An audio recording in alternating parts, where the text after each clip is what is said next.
안녕하십니까. 김성구입니다. 오늘은 무엇이 불교인가, 그리고 무엇이 불교가 아닌가에 대한 시리즈 강의 일부 가운데 9번째 강의를 시작하겠습니다. 제목은 삶의 의미와 삶의 질인데 내용은 강의에서 들으면 여러분이 아실 수 있기 때문에 바로 강의에 들어가겠습니다. 이 세상의 치열한 생존 경쟁에 싸워 이기고 오욕락을 만족시키며 또 오욕을 다 충족시킨다면 대부분의 사람들은 행복하다고 생각할 겁니다. 그러나 삶의 의미를 모른다면 재물, 명예 등은 별 의미가 없을 겁니다. 삶의 의미와 가치라는 것은 자기가 하고 있는 일에 대한 보람과 하는 일에 의미를 부여하고 그 일을 하는 자신에 대해서 자부심을 갖는 것을 뜻하는 것인데요. 자신이 하는 일에 보람을 느끼고 자부심을 가진다면 자신을 사랑하고 자신이 가치 있는 사람이라고 생각하게 될 겁니다. 자신을 사랑할 때 남을 사랑하게 되죠. 내가 나를 사랑하지 않고 나를 하찮게 생각한다면 남 사랑하지 못하게 돼요. 내가 존귀한 존재이고 아주 훌륭한 사람으로서 거친 말도 하지 않고 내가 아주 온화하고 훌륭한 사람이라고 생각하고 갖고 나갈 때 남을 사랑하게 될 겁니다. 그러니까 삶의 의미와 그 비전은 남의 인정을 받아야 하는 것은 아닙니다. 의미란 그렇다면 무엇일까? 그걸 생각해 볼 텐데, 아우슈비츠의 수용소에 있다가 살아남은 정신과 의사 빅터 프랭클의 말을 한번 들어보기로 하겠습니다. 빅터 프랭클은 말하기를 삶의 의미는 그것이 커야만 하는 것은 아니다 하면서 이런 말이 나옵니다. 어떤 정형외과 의사가 50년 동안 사랑하면서 함께 살던 아내를 잃고 우울증에 걸렸습니다. 찾아와서 2년 전에 내 정말 사랑하던 아내가 세상을 떠나니까 내가 도무지 우울해서 살 수가 없다. 이런 우울증에 걸린 내 정신적 문제를 정신과 의사인 당신이 좀 어떻게 해결해 주기를 바라서 왔다 하니까 빅터 프랭클도 난감하죠. 근데 빅터 프랭클이야말로 삶의 의미를 생각하는 사람이니까 얼른 떠오른 말이 있었어요. 거꾸로 묻습니다. 자, 그럼 이렇게 생각해 봅시다.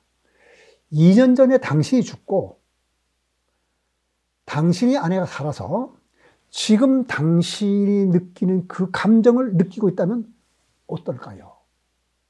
그랬더니 이 사람이 정신이 번쩍 들었던 거예요. 내 사랑하는 아내가 내가 죽은 걸 이렇게 나처럼 슬퍼해가지고 괴로워한다면, 그건 안 되죠 하니까, 끔찍한 일이겠죠 하고 말하니까, 네.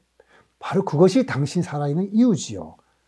그러니까 그 사람이 마음이 그냥 해결됐어요. 내 아내가 이런 끔찍한 고통을 당하지 않고, 그러려고 내가 살아있구나. 하니까 가벼운 마음으로 떠났다는 거거든요. 이게 바로 삶의 의미입니다. 각자가 찾아야죠.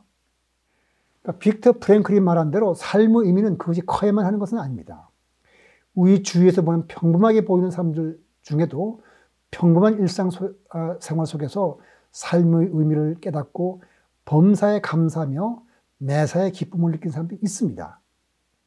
빅터 프랭클에 의하면 아우슈비츠 수용소에서 하루에, 물론 이건 늘 그랬다는 것이 아니라 몇 주 동안 했다는 건데 29g의 빵을 나눠준 적이 있다 그래요. 일부러 배고프게 한 거죠. 대개 보통 우리가 먹는 빵은 크기에 따라 좀 다르긴 하지만 대개 34g 정도 됐었어요. 29g이니까 우리가 먹는 샌드위치 한쪽 면을 닿는 빵보다 작은 거죠. 그걸 하루를 먹어야 하니까 얼마나 배고프겠습니까? 그래서 배고파서 침을 꼴딱 삼킨 사람이 있으면 그 사람한테 나눠주는 사람이 있어요. 나눠주면서도 자기는 이렇게 먹고 싶어 해서 괴로워하는 사람을 도와줄 수 있는 이런 기회를 주셨으니까 신의 은총에 감사드린다고 기뻐하는 사람이 있었다고 합니다. 그러니까 이런 극한 상황에서 일어난 극단적인 얘기는 믿기 어렵겠지만은 빅터 프랭클이 경험한 바를 말하니까 사실이기는 해요. 그렇지만 그런 극단적인 얘기가 아니라면 우리 일상생활 속에서 어떤 것이 그런 예가 될 건가 한번 생각해 볼 필요가 있겠죠. 우리가 이 삶의 의미를 찾는 것이 중요하다는 것을 믿기 어려면 삶에 도움이 되지 않을 것이기 때문에 한번 평범한 사람의 얘기를 한번 들어보도록 하겠습니다. 데일 카네기라고 해서 우리 인간의 그 삶에 대해서 도움이 되는 말을 많이 해준 책을 많이 쓴 사람이 있는데 그 데일 카네기가 쓴 행복론에 나오는 이 얘기를 그대로 옮겨 썼으니까 그대로 읽어보겠습니다.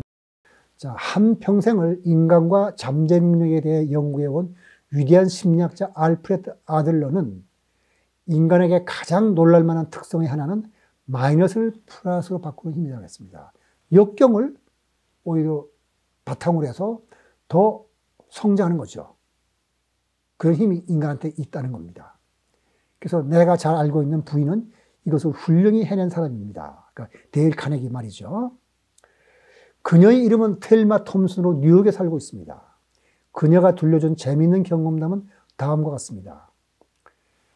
자, 이제는 텔마 톰슨 얘기입니다. 전쟁 중 제 남편은 캘리포니아 모하비 사막 근처 육군 훈련소에 배속되어 있었습니다. 그래서 저는 남편과 가까이 있고자 그곳으로 이사를 했지만 그곳 형편은 아주 나빴습니다. 못마땅한 점은 이루 말할 수도 없었습니다. 참고로 모하비 사막이 어떤 건지 말씀드리면 데스밸리라는 걸 들어보신지 모르겠습니다. 그 캘리포니아 모하비 사막에 있는 어떤 골짜기로서 사람이 지나가다가 자동차가 고장나거나 누구 남의 도움을 못 구하면은 뭐 땡볕에 있어가지고 그냥 일사병으로 죽는 그런 골짜기이기 때문에 그 데스밸리라고 부르거든요. 데스밸리가 모하비 사막에 있는 데니까 얼마나 모하비 사막이 살기가 어려운 곳이겠어요. 그래서 지금 텔마 톰슨이 하는 얘기죠. 남편은 모하비 사막에서 훈련에 참가하고 저는 오두막집에 혼자 남게 되었습니다. 선인장의 응달도 50도가 넘는 무더위인데다가 이야기 상대라고는 멕시코인과 아메리카 원주민뿐 그나마도 영어로는 의사소통이 되지 않았습니다. 그러니까 이 모하비 사막에는 드문드문 선인장가 나 있습니다. 그런데 그 선인장 그늘을 해봤자 섭씨 50도예요. 그러니까 그 선인장 그늘을 벗어나면 얼마나 뜨겁겠습니까? 그러니까 사람이 타 죽죠. 그러니까 데스밸리가 거기에 있는 거죠. 그런가 하면 항상 모래바람이 불어 공기는 물론 음식물에도 모래가 가득 차 있었습니다. 여기 지금 모하비 사막의 지도가 나오고 모하비 사막의 풍경의 일부가 나와 있죠. 모래나 돌이나 자갈만 있고 가끔 이렇게 이상하게 생긴 나무, 요소나무라 그러는 건데 이렇게 하나씩 나 있는 거예요. 그 다음에 전체적인 격환경은 이런 겁니다. 보이죠? 모래밭에 드문드문 조그만 자풀이 나 있고 여기에 사람이 서 있으면 타 죽겠죠. 구하지 못하면. 저는 절로 신세 한탄이 나오고 슬픈 생각이 들어 친정 부모님에게 편지를 써서 이런 곳에서는 더 이상 견딜 수 없으니 당장이라도 짐을 꾸려 집으로 돌아가겠으며 이곳에 더 눌러 있느니 차라리 감옥에 가는 편이 낫겠다고 호소했습니다. 그런데 이에 대한 아버지 회답은 단 2줄이었습니다. 거기 영어로 쓴 것이고 아버지가 보낸 편지인데 내용을 말하자면 이런 거죠. 두 사나이가 감옥에서 창문으로 밖을 바라보았단다. 그런데 한 사람은 진흙탕을, 한 사람은 별을 바라보았단다. 그러니까 똑같은 상황이었는데도 한 사람은 진흙탕을 바라봤고 한 사람은 별을 본 것이죠. 이 2줄을 읽고 나니까 텔마 톰슨이 말하기를 저는 그 2줄을 인생을 두고 결코 잊지 못할 것입니다. 그것이 제 삶을 바꾸어 놓았기 때문이지요. 저는 이 문구를 몇 번이고 되풀이해서 읽고는 제 자신이 부끄러졌습니다. 그때부터 저는 현재 상태에서 무엇이든 좋은 점을 찾아내려고 했습니다. 별을 찾으려고 했죠. 그래서 저는 원주민들과 친구가 되었습니다. 뭐 할 수 있는 게 그것밖에 없죠. 원주민하고 여호수아 나무하고 선인장이나 있는 데서 뭐 하겠습니까? 그래서 원주민들한테 따뜻하게 대하고 친구가 됐더니 그들의 반응은 저를 놀라게 했습니다.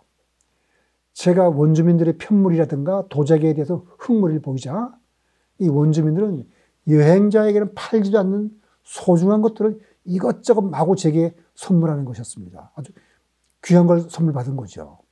저는 또 선인장, 난초, 여호수아 나무 등 기묘한 모양을 연구했습니다. 뭐 눈앞에 보니 그것밖에 없으니까. 근데 이 연구를 하더라도 이것의 생태에 대해서는 그 원주민이 잘 알겠죠. 원주민이 자세히 가르쳐 주는 거예요. 선인장은 어떻게 되고, 난초는 어떻게 되고, 여우사람의 생태는 어떻다는 걸 가르쳐 줘요.